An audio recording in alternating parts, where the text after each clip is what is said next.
So I did go through the assessment and the content. I'm not going to read it all through now, but you can see that the assessment title there, yes, it is quite long and detailed, but what I've done with the marking criteria, I've clearly identified the key elements that you need to focus on. So as I've said previously, the assessment is broken down into two parts. So part one, you need to produce a leaflet that advertises your football club, your sports coaching company, and on that leaflet you will need to include certain relevant evidence, and I'll go through that in a minute.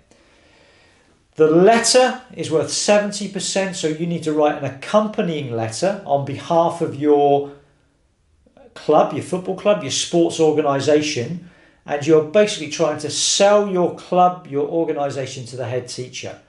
However, within that accompanying letter, there's key evidence that you will need to include. So the first part of the assessment, you're required to produce an advertisement leaflet that will be sent to schools marketing and advertising the football club or sports company or sports organisation that you represent.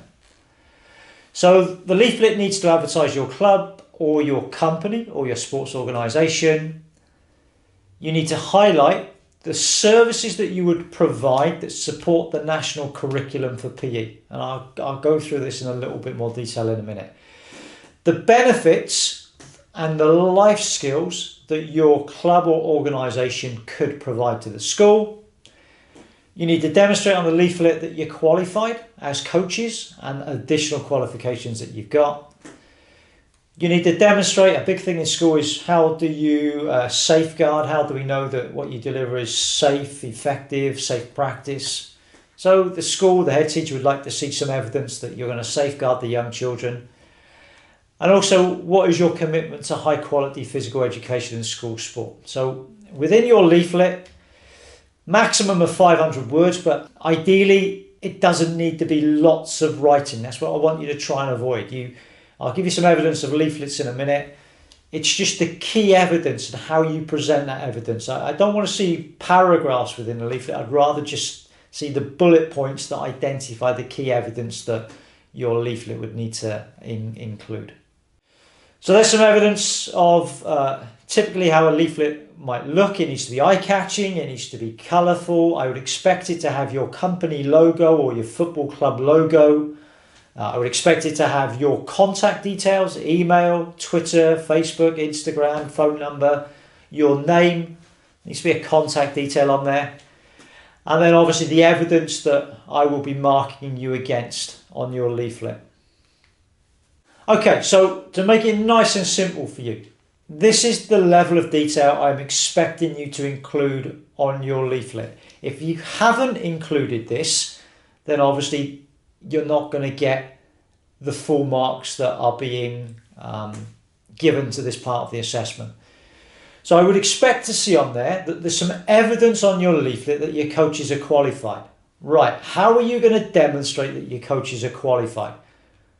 Have they got a national governing body qualification? If so, what is the level of qualification and what activity, sport are you qualified within? Have your coaches got a DBS? So what we call the old CRB DBS. Have you got some disclosure that your coaches have gone through that DBS procedure? Have your coaches attended a safeguarding course? So Sports Coach UK, First for Sport will run courses on first aid, safeguarding. So again, head teachers would like to see some evidence that you will understand how to safeguard young children. And there might be some narrative around what are you going to do to safeguard young children. More specifically, alongside having national governing body qualifications, have you got specific qualifications that relate to physical education? So the Association for Physical Education, First for Sport, they offer qualifications in working in a primary school. Okay, how will you deliver and support the national curriculum?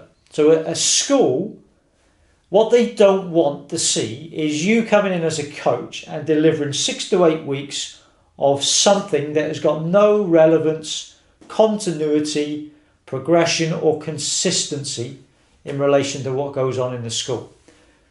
So what they would like to see on your leaflet and within your letter is that you've got an understanding, you've got some knowledge of the national curriculum. At Key Stage 1, so working with young children between 5 to 7 years of age, and Key Stage 2. Don't just say our coaches will be able to deliver Key Stage 1 PE and Key Stage 2 PE. What is it within Key Stage 1 PE and Key Stage 2 PE that you are going to focus on? And if you can say in Key Stage 1, our coaches will deliver fundamental movement skills and so on. And then in Key Stage 2, you are going to progress those fundamental movement skills and develop those fundamental movement skills into fundamental sport skills. So the head teacher wants to see that you have got some understanding of the PE curriculum.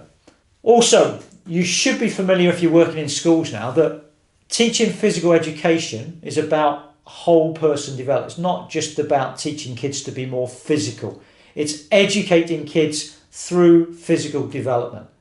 And also, physical education needs to have cross-curricular links. So if you can demonstrate to head teachers that through your PE lessons, you are going to follow the national curriculum for PE, and you are going to try and link your lessons into cross-curricular activity.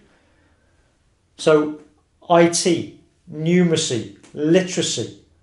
You might teach kids about emotional development, psychological development. You might teach them about healthy eating, healthy living, nutrition, physical activity.